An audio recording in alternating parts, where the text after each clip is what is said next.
China మనల్ని నమ్మిస్తూనే పైగా friend అని చెప్తూనే అటు పాకిస్తాన్కి హెల్ప్ చేస్తుంది, తన సైనిక పాటవాన్ని ఎల్ఏసి మెక్మోహన్ లైన్ని వెంబడి పెంపొందించుకుంటుంది. It is enhancing the war capability అనమాట, ఆర్మీ యాక్సెసిబిలిటీని.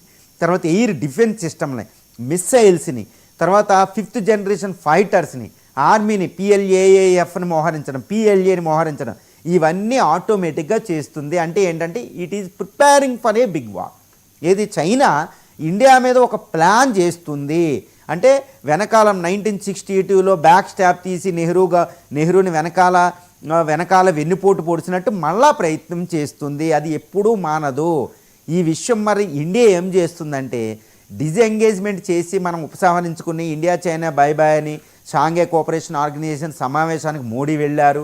ఇటు ట్రంప్ వల్ల చైనాకి క్లోజ్ అవుతున్నారు. అంటే ఏంటి, చైనాని ఇండియా నమ్మింది అని ఎట్టి పరిస్థితుల్లో మనం అనుకోకూడదు.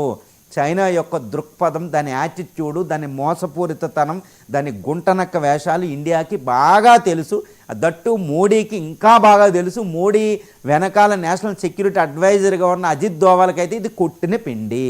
కాబట్టి 2017లో గాల్వాన్ డోక్లాం వ్యాలీ సిక్కిం దగ్గర జరిగిన పోరాటంలో, 2020లో గాల్వాన్ వ్యాలీ దగ్గర జరిగిన సంఘటనలప్పుడు ఇండియా యుద్ధానికైనా సై అంది. ఇది ఫస్ట్ టైం ఇండియా చైనాల చరిత్రలో.